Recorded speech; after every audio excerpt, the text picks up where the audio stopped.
fight fans? It's Alex from Squared Circle Report. I got a special guest here today, my good friend, Oscar. What's going on, Oscar? What's going on, Alex? Hey, man, I'm excited for tomorrow's fights. The main fight that I'm excited about for tomorrow is, I think, in my opinion, the sleeper fight for other night. It's going to be JoJo Diaz versus William Zepeda. Yes. That's going to be a good fight, guys. JoJo Diaz, he's an ex-Olympian, great fighter. He's fought for a few titles already. He came up short in a few fights, but he's still a great fighter. William Zepeda, El Camarón, that guy is a bad boy.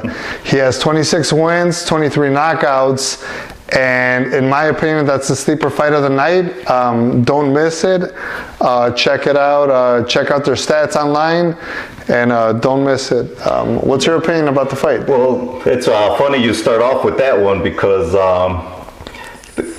not everyone's talking about that fight. Everyone's talking about the other ones, which we would get to later. But yeah, I mean, JoJo Diaz, he's been in a lot of big fights. His only losses, I believe, was only to Gary Russell Jr. and to Devin Haney recently. But I mean, he gave them, those are top tier guys, man. Russell was in his prime when he fought him also. And Zepeda, man, like you were saying, he got them heavy hands, 23 knockouts. And he's bigger. He's today in the weigh-ins, he was the bigger fighter. Taller fighter. He didn't look phased.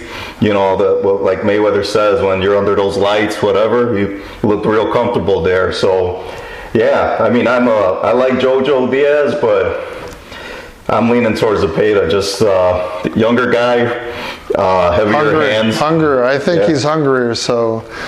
But we'll see what happens. I mean, that's just, in my opinion, that's going to be the fight of the night. The next fight. Well, before we go on, that one's on the Zone on Golden Boy card. So don't sleep on that one, California.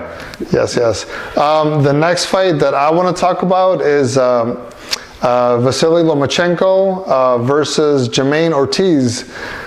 In my opinion, I think Lomachenko still has what it takes to beat, in my opinion, lower tier guys.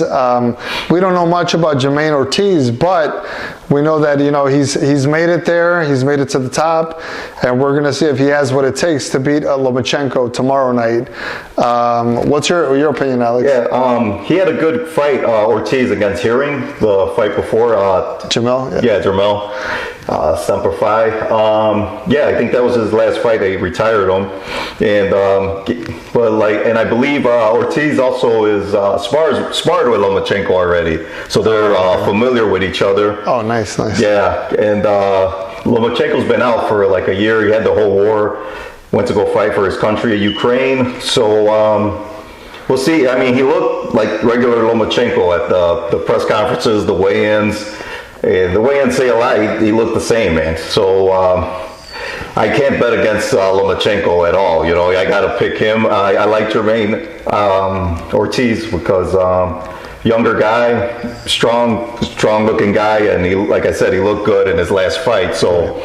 But you can't not pick Lomachenko. So Lomachenko he wants those belts back, and with Haney having that one last fight with Top Rank, hopefully he's not overlooking Ortiz and looking at Haney, takes care of business, which I believe both of us think he's gonna do. Right. But that'll set him up for make that mega fight that everyone's waiting for. Right. We want to see all these guys fight each other. So. Right, the top dogs of the division. Oh, yeah. Definitely. So that's what, and also on that card, it's just, I got to give it to Top Rank, man. They have like all the prospects right now. Bob Arum and his team, they got a lot of the Olympians, and Torres. Yeah, Torres will be on there, heavyweight. Ali. Nico Walsh Ali is on there. Bruce Harrington's on there, and Troy. I met him with Coach Al in Atlanta. Okay. And Coach Al had a lot of good things to say about him. He said he's gonna make him a champion. I believe him. I got Tiger Johnson on that card too. Wow. It's stacked, man. You guys, it starts that's ESPN and on ESPN Plus. So I posted the times and everything on there. So make sure you guys check it out, and you'll be entertained, man. And Top Rank, they're doing their thing over there, man. Nice. Well, can't wait. I mean, it's a stacked card. Lots of good fights, good fighters. But the main event obviously is what we're looking at here. So, but either way, don't miss it, guys. Don't miss the card. So, good fights. All right, and then we got the one everyone's got talking about right now. We got Jake Paul against Anderson Silva. I'm gonna hold that one off. Right. How about Katie Taylor? Taylor is also fighting on the Zone. Oh, that's going to be an early fight. That's going to be an early fight on the Zone. I believe it's going to be around 3 or 4 o'clock, I think, Central Standard Time. So Katie Taylor's fighting a Argentinian girl. I don't know much about the Argentinian girl, only that she's undefeated. But then again, it's Katie Taylor, and we know that she has the skills to pretty much beat, any top talent in the division.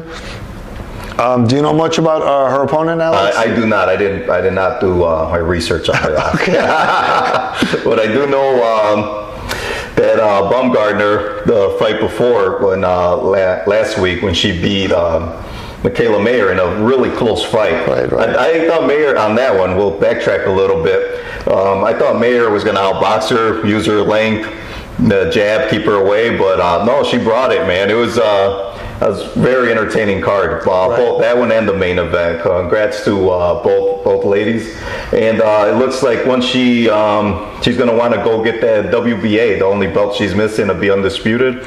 Okay. And then it sounds like her and Katie Taylor might be getting it on because they're both on Matchroom. Okay. It's an easy fight to make. Right. That kind of. I see that. That's how it's gonna go down. Okay.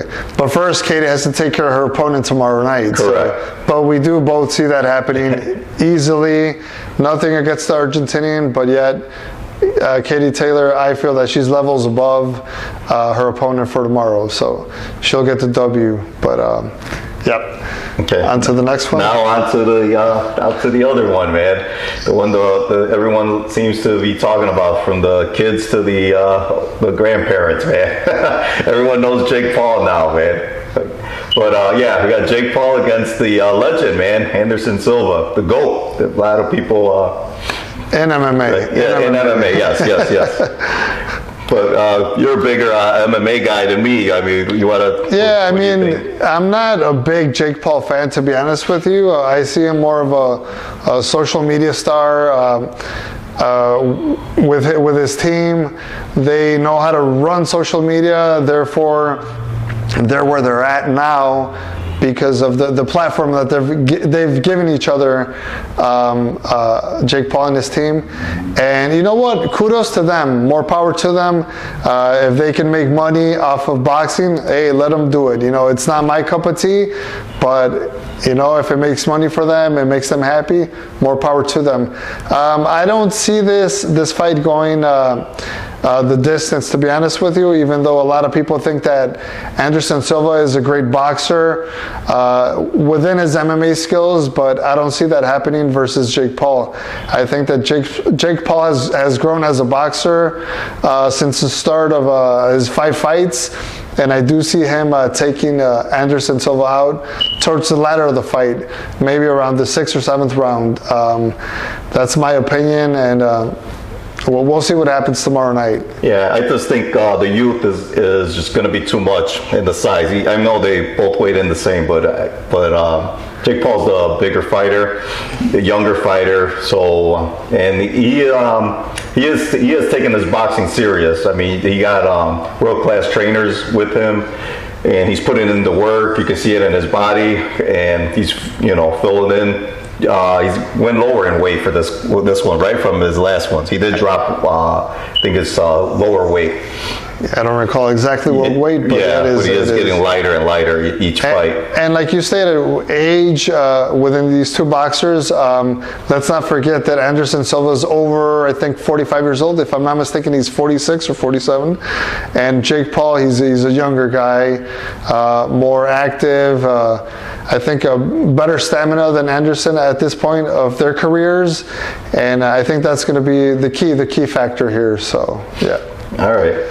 Yeah, no, that's it, man. The youth and like Anderson Silva, a lot of people are giving him a good shot because of how he beat Julio Cesar Chavez Jr. You know, right. And then he had another fight after that. Tito Ortiz. He knocked out Tito Ortiz that in the was first quick, round. but I mean, that he knocked him out, man. So, and he beat Chavez convincingly in Mexico, mind you. But so he's a fighter, so can't count him out. But either way, I'm taking Jake Paul, and the show's gonna keep rolling, man. But also those are the fights this week. And we'll be back next week to recap these fights and then talk about this big fight in Abu Dhabi next week, man. We got Bivol returning after his big win against Canelo, and taking on a big Zurdo, man. That's not an easy fight, man. I mean, Bivol could have easily kind of laid in the cut, waited for Canelo to come back healed and get the rematch. Or take an easier fight. Right. He didn't need to take that fight, man.